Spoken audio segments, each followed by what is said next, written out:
Hello, good evening, and thanks for being with us tonight. I'm Blake Burman. Breaking tonight, the Supreme Showdown. President Trump pushing back and doubling down on his sweeping tariffs after the highest court in the land struck down part of his signature economic policy. Now I'll go the way I could have gone originally, which is even stronger than our original choice. So, is it time to cut the checks? Gavin Newsom says the White House needs to pay up, and with interest. What this major ruling could mean for your wallet. Plus, acting alone? Investigators now looking into the possibility of an accomplice as the search for missing 84-year-old Nancy Guthrie enters a 20th day. And the Bears. Will a legendary football franchise soon be the Indiana Bears? The Indiana governor, Mike Braun, is here as his state is now near the goal line with a multi-billion-dollar play. But first tonight, here from the Hill, it is full steam ahead. President Trump doubling down on his tariff strategy. Just hours after the Supreme Court ruled he exceeded his authority to impose certain tariffs. The president also using the opportunity to rail against the 6 justices who ruled against him, including 3 conservatives, 2 of which he appointed.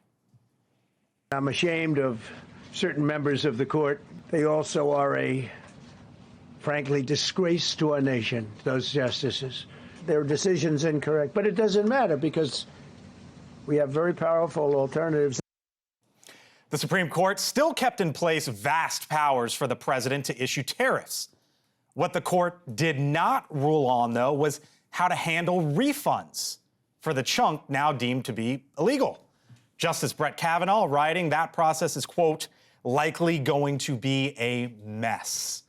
Mick Mulvaney and Chris Stirewalt with the political and economic ramifications.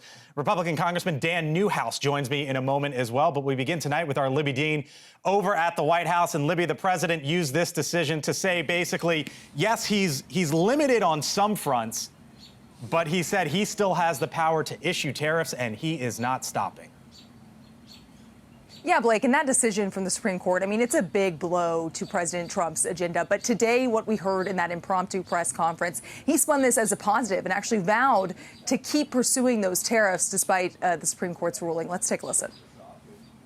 We're using things that some people thought we should have used in the first place, but it's more complicated. It's a little more complicated. The process takes a little more time, but the end result is going to get us more money, and I think it's going to be great. Now, the president laying out his administration's backup plan, and part of that is continuing those tariff threats that you just heard there, and vowing that sometime today, which we haven't heard back from the White House about this, but he vowed that he would sign an executive order imposing this 10% global tariff. So we'll see what comes of that. But the big question here is actually what happens to the billions in tariff revenue that you mentioned there, Blake. Trump and the justices didn't really have this clear answer for that, but we know ahead there is going to be a lot of litigation moving forward. The timing, though, that's what really stands out here. Timing of this ruling incredibly significant because it comes right before President Trump is going to deliver that State of the Union address. Of course, that's happening next Tuesday. And when he's in that room there, he'll come face to face with those 9 justices, some of which ruled against him, and then also those members of Congress, which we've seen today, Blake. Many of those members of Congress actually applauded the Supreme Court's ruling, reining in President Trump's executive power, Blake.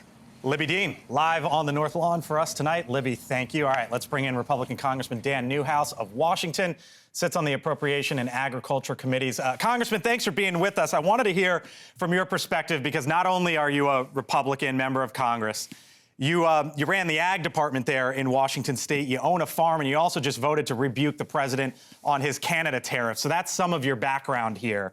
The president said today he doesn't need you. And he doesn't need your colleagues. He's going full steam ahead. Did anything really change from your perspective? Well, I think this was a very significant decision by the Supreme Court, Blake. It reaffirms what I've always said is Congress's constitutional authority, which is really important. If we won't grab that ourselves, at least the court is helping us to do that. But it does a couple other things, too, that I think are very important. It gives clarity to the executive branch, which, you know, we've seen many administrations push that authority envelope. They all seem to want to do that. So This also brings me to my third point, that it clearly illustrates the importance of the Supreme Court, the judicial branch, in making sure there's a balance between perceived authority. So as a Republican, I put you down for thinking they got the right decision here. I absolutely do think this is a constitutional question. Whether you support the person in the White House or not, that should not be the basis for supporting our Constitution. All right. In the middle of all this with the president and his trade policy, he announced a couple months ago that $12 billion would be going out the door to farmers. I mentioned your background, and actually the checks are supposed to start hitting, if they haven't already, by the end of this month. Here was President Trump today on farmers, and then we'll pick it up. Okay. We took care of farmers. You know, the farmers were mistreated by foreign countries very badly, very, very badly. And last week I gave them $12 billion out of tariff money. So the farmers made whole, or at least close to whole, with this. But there's the question about the refunds now for everyday Americans. You got Gavin Newsom, for example, just south of you there on the West Coast, saying cut the checks plus interest. Is Newsom right? Well, it's going to be, there's some questions about how that process will work. I think Commerce and Judiciary have to look at that. The court gave us no direction, and so the administration is going to have to figure that out. It's going to be a complicated process. It really will. I won't say the governor's correct or incorrect. Okay. And as far as the bridge program for agriculture, it's like an insurance policy. It doesn't make you whole. It helps. Okay. We appreciate the assistance by the administration. From my perspective, we're trying to push more assistance for the specialty crops, those minor crops, not the rest of agriculture has been taken care of, but we're looking to help those that produce those specialty crops. Let me leave you with this, because you decided not to run for Congress again. But as we project ahead to 2024, you won your race by a handful last go around. There's 14 districts, according to the Cook Political Report tonight, that are toss-ups for Republicans. When you heard Donald Trump today double and triple down on tariffs, do you think it made it harder for Republicans to hold those seats, or do you think the dynamic didn't change at all?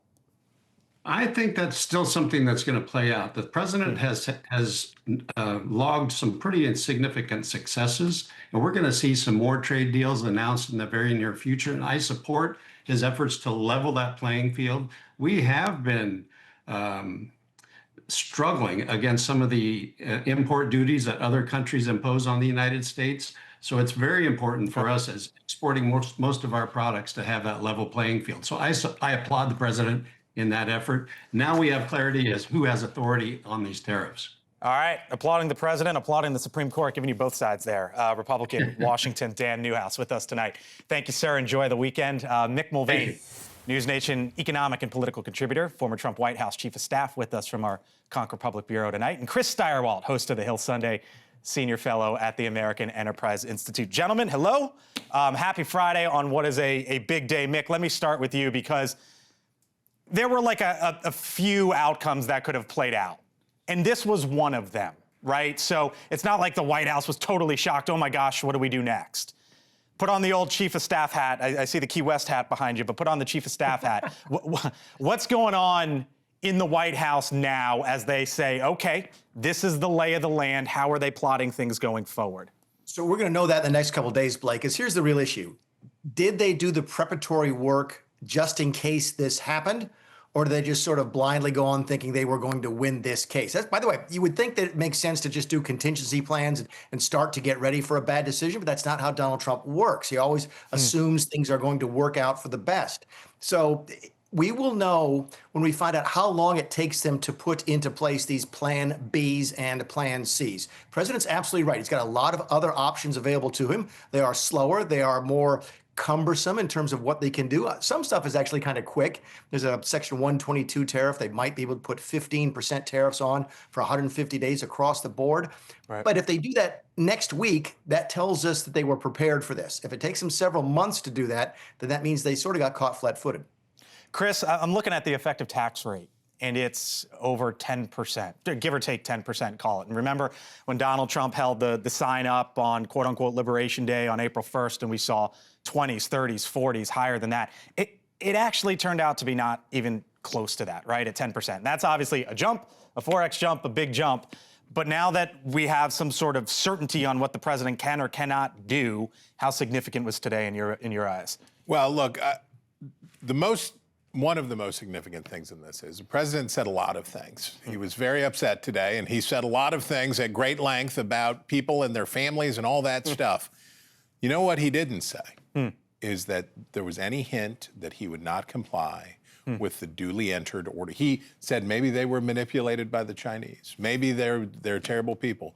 But he never said, and that's why we're not going to comply. A year ago, there would have been a very open question. Will the administration comply? Remember when they were skirting judicial orders to send people to El Salvador and doing all that stuff? There's no question in anybody's mind that the Supreme Court has primacy here. And I know that's low expectations, but it's a mark to the good that we're not in a constitutional crisis today, and I think that's good. Mick, one of the things I've learned from you, and you sort of hit on it, is that Donald Trump loves leverage and trying to create leverage. And the Supreme Court kind of restricted him and both opened it up. But on the tariffs that he's allowed to do over the next 150 days, he only enacted it at 10%, not at 15%, leaving himself room to go up. Why do you think he did that? To do that? Exactly what you just said, to get more leverage. They're trying to figure out now what comes next. The reason they use these IEEPA tariffs, these emergency power tariffs, is that they were the easiest and the quickest. And you've seen Trump throw them around for all sorts of reasons, to protect American industries, which I think a lot of people, would support, to penalizing the Brazilians for going against one of his friends, which I think has a bunch of people scratching their heads. So there was this broad authority under IEEPA. The other ones that he's going to have to use now are going to be much more tailored and much more targeted. He liked that broad power because it gave him exactly what you just said, which is leverage. He's still got a lot. He's just got less after this morning. Chris, it was the question I asked to Dan Newhouse, which is, did the political dynamic change? Because we heard from some Republicans today. Mick's shaking his head, yes. Okay. Chris, did it change? Sure. How so? Well, look, it would be great for the president politically and Republicans politically if they could find the win in the loss. We think about Republicans with gay marriage. They were stuck on gay marriage. They couldn't figure it out. The Supreme Court said, nope, actually gay marriage is legal. And Republicans were like, oh, that rascally Supreme Court, now we don't have to talk about it anymore. If the administration was in a position to say, oh, you threw me in the briar patch. We hate the fact that these have been struck down, but I guess we'll have to accept the massive economic windfall that will come from these tariffs not being in place. The Republicans in Congress wouldn't fight the president on this because they kept hoping the Supreme Court was going to bail them out. And I think Mick is exactly right. The Supreme Court bailed them out on this one, but more are coming, and the fight is not over, and the litigation is not over, and it's going to be a grind. Mick, real quick. Yeah, Blake, real quickly, this is going to become a litmus test out on the campaign trail. Donald Trump is going to want to know if the Republicans he's helping campaign for are for his tariff authority, and tariffs are not popular politically. So it's another one of those issues that might drive a wedge between the president and the rest of his party. All right, my brother, you have the best Sunday show in the biz. Who you got this weekend? Kevin Stitt survived walking the tightrope with Donald Trump, and we'll talk to him, and we'll have the latest on the tariffs, and we'll have a bunch of good stuff. I hope you watch the best Sunday morning show there is. Chris Direwalt, host of The Hill Sunday, 10 a.m. Catch you then. Mick Mulvaney, have a great weekend, sir. See you back in studio next week. All right, thanks so much. 20 days still to come, and still no Nancy Guthrie. Tonight, investigators telling our Brian Enton this is not a cold case. Why they are saying that and their plan going forward. Plus, the president still weighing strikes on Iran, as he puts it, in the coming days. I guess I can say I am considering it. As new satellite imagery shows where American military might is on the move tonight. And is it, how's my impression, Chris? The Bears. Terrible? Terrible. What about the Indiana Bears? Maybe I'll say it that way. Well, there you go. There is a big story in the heart of the Midwest tonight. Are you going to be calling them the Indiana Bears? The governor of Indiana with us here on the Hill later. I'm Blake Burman, other side of the break, with real talk, not terrible impression. 4 minutes. The Bears. The Bears.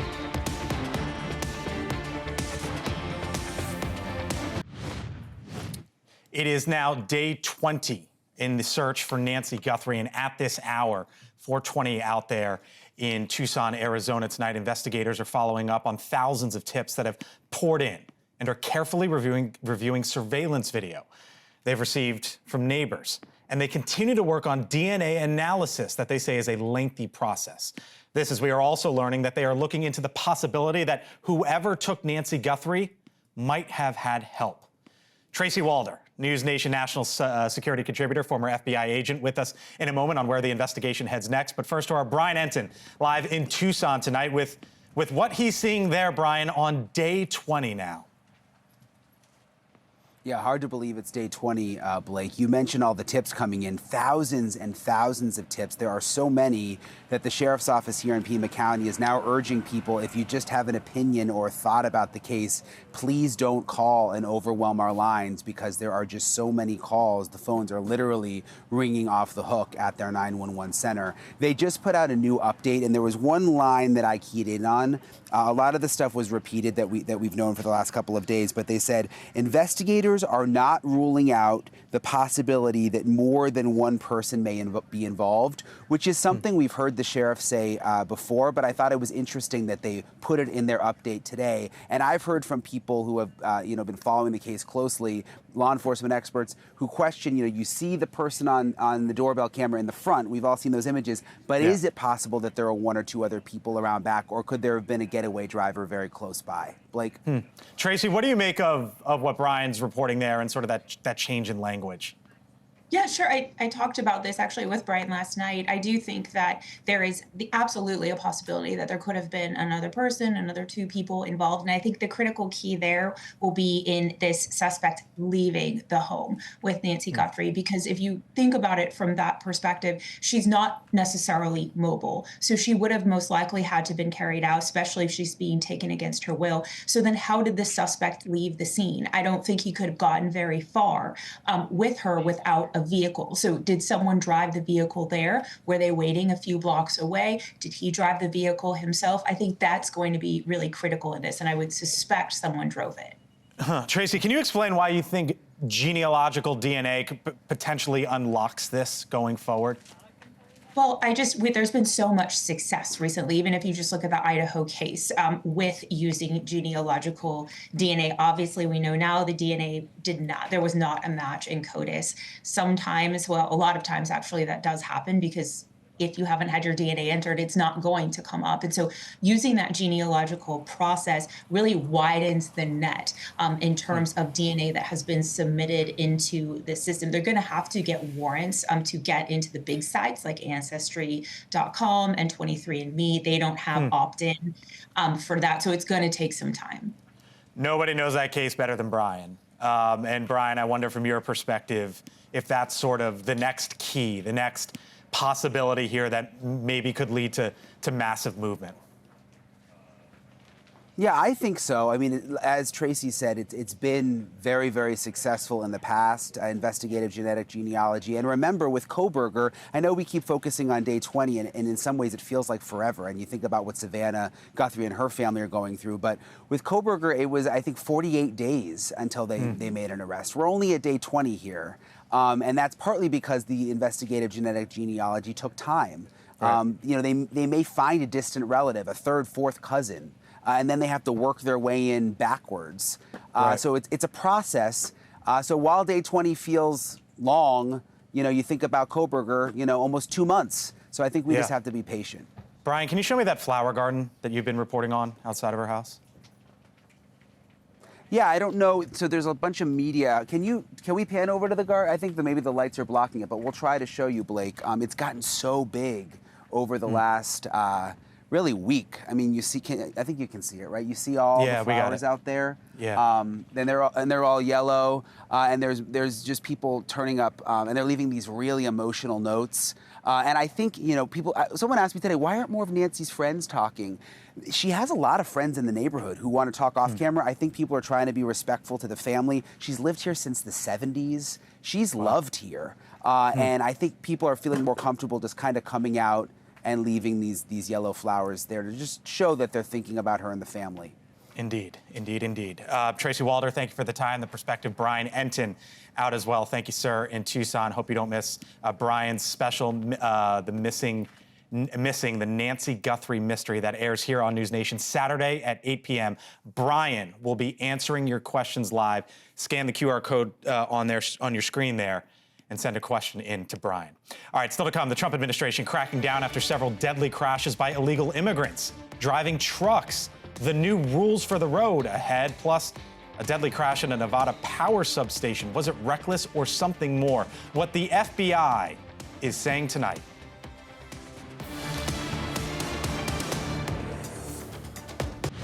Bottom of the hour, some of the top stories that we're following tonight here on the Hill as President Trump today doubled down this afternoon on his tariff policy after the Supreme Court shot down part of that policy. Foreign countries that have been ripping us off for years are ecstatic. They're so happy. And they're dancing in the streets, but they won't be dancing for long. That I can assure you. The president saying he will now implement 10% in global tariffs using other means to get around the Supreme Court decision. The tariff decision comes as a new report shows U.S. economic growth slowed sharply at the end of last year. The economy growing at just 1.4% in the fourth quarter of 2025. That is lower than economists had estimated and lower than the third quarter where the economy grew at nearly 4.5%. Much of the slowdown a result of the 6-week government shutdown. Prices up, by the way, 3% just about in December from the past year, according to a closely watched inflation gauge. The president also announcing that strikes on Iran could come at any moment. Thank you, press. I guess I can say I am considering it. But top Democrats on the Hill are warning the president a strike on Iran would endanger U.S. troops, possibly destabilizing the ongoing efforts to achieve peace in the Middle East as well. The military pushing ahead tonight anyways. Look at this new satellite imagery. It shows the massive buildup of air power in the region. Fighter jets and refueling planes amassed at U.S. bases in Jordan and the Indian Ocean, and that is just part of it. Also on the move, the world's largest aircraft carrier, the USS Gerald R. Ford, expected to arrive in the area in the coming days. Iranian state media saying tonight they're ready for a fight. But the country's top diplomat announcing Iran plans to finalize a draft deal in the, quote, next 2 to 3 days. The U.S. ambassador to Israel, Mike Huckabee, updating the American position, saying no nuclear enrichment, no ballistic missile expansion, or no deal with the United States. The Secretary of State, Marco Rubio, travels to Israel next week to discuss the potential deal with the Israeli Prime Minister, Benjamin Netanyahu. From our Las Vegas affiliate, KLAS tonight, where the police and the FBI there investigating what they are calling a credible terrorism threat. Police saying a man from New York died last night after trying to crash a car into a power substation. This is just southeast of Las Vegas. In a message to his mother, the suspect referred to himself as a dead terrorist son and stated he felt he had an obligation to carry out his act. Investigators found several firearms in the suspect's car, including a shotgun and materials that could be used for explosives. The sheriff alluded to a growing problem with terrorism in the area. He referenced an ISIS-inspired plot, a school threat, and the recent biohazard lab that we reported on linked to the Chinese Communist Party. Elsewhere tonight, new rules for commercial truck drivers. The Transportation Secretary, Sean Duffy, announcing that truckers will now be required to take their commercial driver's license tests in English to ensure that they can effectively read road signs all across the country. It's the latest move in the administration's push to ramp up safety in the industry after several deadly crashes involving commercial truck drivers from other nations. In Indiana just yesterday, our affiliate WXIN reported that an illegal immigrant was arrested for running a red light and killing another driver. He was given a trucking license last year. From our Oklahoma affiliate KFOR tonight, where high school students were among hundreds of anti-ICE protesters walking out of classrooms across the country this week. The protests have increasingly popped up since the ICE operations in Minnesota last month. In some districts, hundreds have been suspended for protests as administrators move to crack down on those demonstrations. Elsewhere, fashion meeting history in the nation's capital tonight. The First Lady Melania Trump donating that black and white dress that she wore to the president's second inauguration. She donated it to the Smithsonian today. That gown joins the museum's First Lady collection, which commemorates its place in American history. This black and white masterpiece showcases America's pure spirit of originality, superior engineering, and boundless creativity. The exhibit features more than 24 gowns from America's first ladies all across our nation's history. Well, still to come tonight, President Trump dealt some setbacks this week on the economy and now tariffs. So what will he say to the American people during next week's State of the Union? Plus, it's a Friday, so we've got prediction politics. The White House moves one step closer to answering the age-old question, is there life beyond Earth?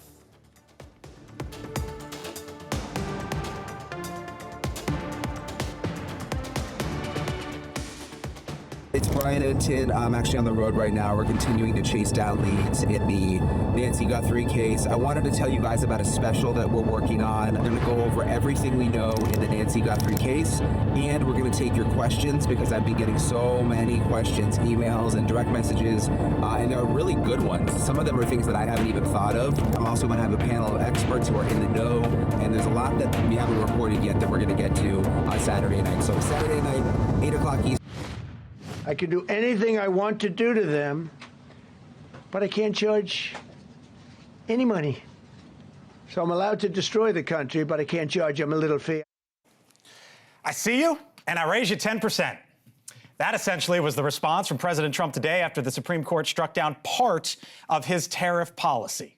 The big story of the day. Look who I have here with me. Phil Wegman, White House reporter for Real Clear Politics. Megan Hayes, former director of message planning in the Biden administration. And T.W. Origi, former communications director for Senator Lindsey Graham. Hello to you both. Thanks for being here. Did I get that right? Communications aid? Yeah, something like that. I'm in the right spot. I'm in the neighborhood. Here's what we learned today, I think, essentially, was, yes, the Supreme Court struck this down, Phil. You were in the room with the president today during the briefing and all that, but we learned today, the tariff policy is not going anywhere for the next 3 years. It's here. It might be a little pulled back for now, but he's going full steam ahead. Absolutely. You saw the president try to pivot in real time, saying that actually, especially as they looked at the dissent from Justice Kavanaugh, that he sees more opportunities to do even more tariffs. They're going to have to be more creative. They're not going to use the IEPA power. But this is a president who is not going to surrender the tariff easily. And you even saw him throw some haymakers at the Supreme Court, insinuating that they were under foreign influence. I'll get to that in a second. There was a lot of on quote-unquote Liberation Day, oh my gosh, the sky is falling and there's going to be empty shelves and all the awful things. But we actually have the numbers, Megan, and here's part of it. Household furnishings up 3.5% since March. Restaurant food up basically 3.5%. Groceries up 2.5%. And apparel and used cars actually dropped by about 2.5%, 3%. That's kind of the record here as the president's tariff policy goes forward. What do you say to that? I mean, I think that tariffs are a tax, and I think the American people are feeling that, and they can't afford things. So I think that 2% on groceries, I think that's a very conservative number. I think most people would say that they are gone up a lot more than that. But I do think that, look, I don't think Democrats need to be taking a victory lap on this because they're still not going to be able to afford goods. The cost of goods is not coming down, regardless if the Supreme Court said this or not. They upheld the Constitution, which is a victory in itself, but the cost of goods are not going to go down, and they are still not going to be able to afford their daily lives. So President Trump, I'm told, just signed the executive order putting all of this into play. She says Democrats shouldn't take a victory lap. Are you taking a victory lap going into November, or are you cautious now that the president's doubling and tripling down on this policy? I expected it. On Liberation Day, I don't think there was one person who thought that there wasn't eventually going to be a Supreme Court ruling and it could potentially fall. It sounds, according to the administration, like they've already been working on these remedies to take advantage of the different provisions in the other laws. And look, Congress gave broad authority to the Commerce Department, to the President, to the USTR to handle tariffs. Tariffs are not 100% popular in the Republican Party. That's not a surprise to anybody. So I don't know if there's any victory or loss in this. Secretary Bessent projects that there won't be much of a change in the tariff revenue, and we've been posting surpluses for multiple months since Trump took office. Here's what I found fascinating today. Gavin Newsom. Roll it real quick. The tariffs were illegal from day one. Donald Trump should return that money immediately. He has an obligation, $1,751 per family, that were taxed by Donald Trump. That's the line that Democrats are picking up on, is give the money back to the people, which is kind of what Trump said he was going to do with a quote-unquote tariff rebate. Yeah, the California governor is anti-tax now all of a sudden. I mean, it kind of creates an interesting situation. It's going to be a mess, though. We don't know what's going to happen to this tariff revenue. How are they going to apportion it out? Will there actually be those checks that Trump himself promised? But I think that we can't understate this. Yes, there are going to be different ways for them to thread the needle, but Donald Trump decided to go it alone, to be big and brash on Liberation Day, and now he has to look at multiple different avenues to try and find a way to check different boxes. And I think that also this creates a tremendous problem for Republicans over there, because there are some Republicans saying, hey, let's codify these tariffs. Let's actually give him the authority. Other business-minded Republicans, not so much. What do you make of what the governor is saying now? We're hearing J.B. Pritzker as well, basically the 2028 hopefuls. That's their line. Right. It's just admitting that these were attacks on the American people, and actually foreign governments weren't paying the tariffs. The American people were paying. Actual families were paying them. But the other thing with these tariffs is he's not going to be able to use these as a tool for foreign policies. People in different countries now just think it's a joke. They're like, oh, where do we stand? You're going to threaten to take Greenland and we're going to tariff you, like, we're going to give you tariffs.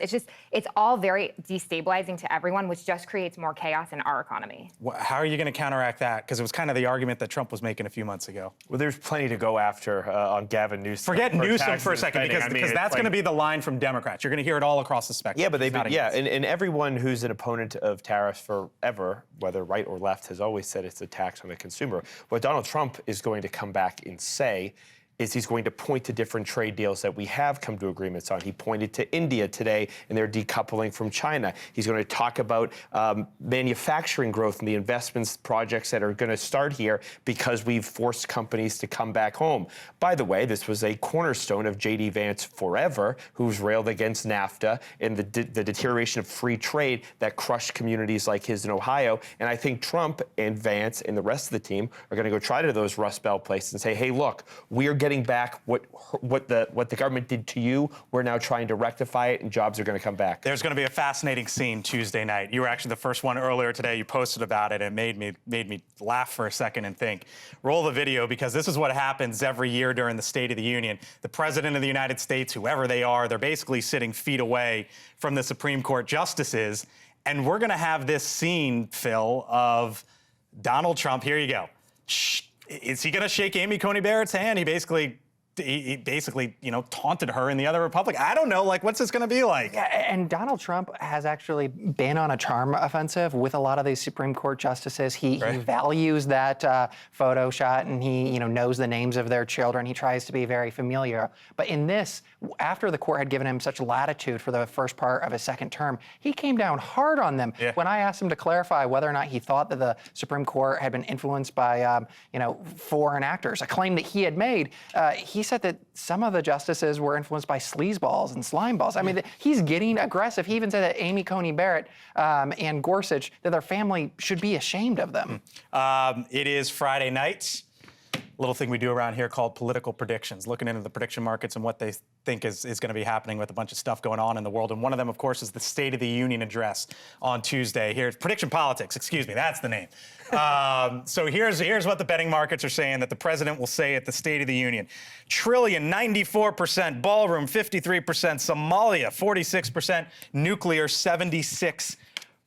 I'm not going to ask you what you think he will say, or what you think he will say, but what do you think he should say when he gets before the podium? Tout wins. We got, well, first and foremost, I do have a polymarket bet that someone will audibly fart during the. It's performing a little better than Jesus coming again next year, which is also you can bet on. But look, there's tons of wins. No tax on tip, no tax on overtime, no tax on security.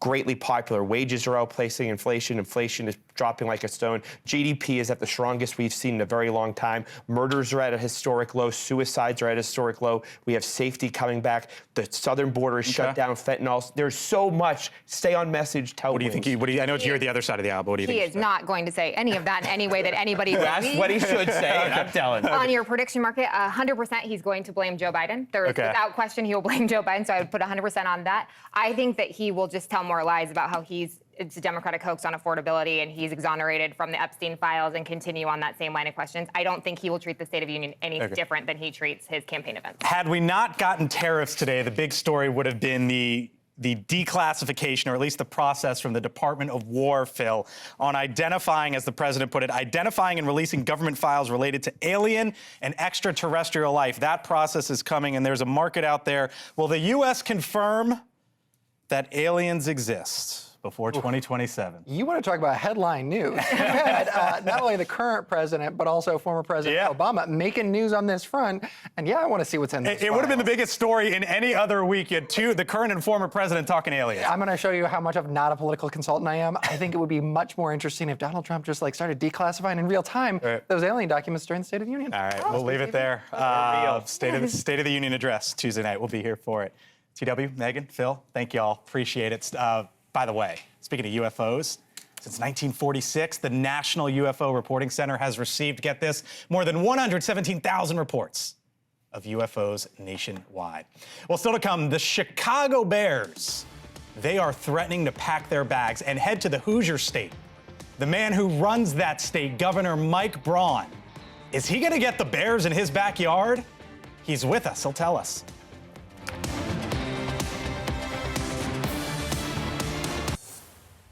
Looking forward to continuing conversations, but the Bears really do need to step up and kind of be public about what it is that they really want. The Illinois Governor J.B. Pritzker pushing the Chicago Bears today over their discussions with Indiana about potentially moving the football stadium for the Bears across state lines as the fight for the Bears heats up. Indiana's legislature moving forward with stadium proposals for the team in Hammond, Indiana. That's just across the state line. And the Bears organization is expressing interest. With us now, the man trying to win the Bears over. He is the governor there from the great state of Indiana, Mike Braun. Sir, thanks for being here with us tonight on the Hill. I'll get to that in a second, but you were in the room today as the big story unfolded, so let's start there. When the president, he had all the governors, yourself and your colleagues today, and he got the news that the tariff decision was made. How did he react, and sort of how did you process that? So we were just at the beginning of the Q&A session, and I think there was one question asked right at the end of it. Brought a note up and read it, and then he read the note out loud. And then went to one more question and a couple minutes, and he said, well, I think it's the end of the Q&A. And just ended it there? Yes. Oh, wow, and left the room? Yeah, and we had a long conversation before that, but then it was done with the Q&A part. I could have gone on an hour. All right, J.B. Pritzker is the governor there in Illinois, obviously. He's calling basically for a refund of $1,700 per family. Do you think that's the right move? I think they need to scrap for about anything they can get. That state has been a big benefit to us, people moving in, businesses, families, and now the Bears considering it. And that place, I had all four of my kids living there at one time many years ago. And you go there and you can see that with the mayors they've had and with a governor that 3 years ago, the Bears started talking to them. And it went that long with no real interest. So the Bears they're talking about committing basically $2 billion to build this. Yeah. The price tag could be at around $5 billion. And anytime this happens, there's a conversation of why use public money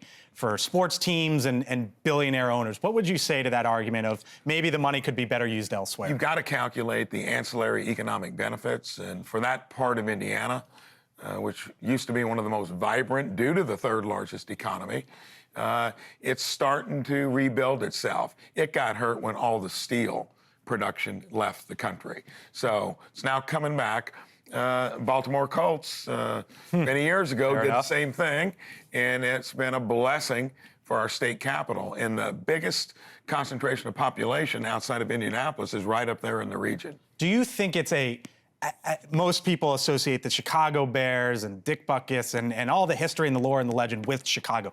Do you think it's an actual real possibility that they end up moving into Indiana? I think you look at this no differently than the New York Jets and Giants. Okay. The Washington Commanders. Yep. Kansas City, going into the other Kansas City. Right. Chiefs. It happens all the time. And the big reason is they make the calculation that for the next 30, 40, 50 years, it would be that costly. You know how much more of a stadium and things you'll get being built in Indiana, and then the operating costs of it down the road. Would you rename? Would you want them to call it the Indiana Bears? No, I want it to remain the Chicago Bears. Remain the Chicago Bears. Would you root for the Colts or would you root for the Bears? That would only be a problem if they were playing. Okay, fair enough. By the way, as the governor notes, there are 3 teams: the Jets, the Giants, and the Commanders here in Washington that play in another state. There's 11 NFL franchises that actually play in a city in which they are not named. So part of the dynamic there, as Governor Mike Braun is with us tonight here on the Hill in the middle of it all. Governor, thank you so much for being with us tonight. Good to be here. Please come on back. Hope you do. All right. Well, still to come. Elizabeth Vargas Reports is next. She is following the latest after President Trump said he'll release files on UFOs. Is the truth really out there? I'm telling you, this would have been the single biggest story in politics by far this week had it not been for the major ruling today from the Supreme Court. As you just heard the governor there say, the president getting it in real time before other governors, and the reaction we all saw play out a couple hours later before the cameras. I thank you so much for being with us tonight here on the Hill. I'm Blake Burman. Hope you have a great weekend. Before then, though, I send it over to Elizabeth Vargas, who takes it over from here. Thanks, Governor. Appreciate you.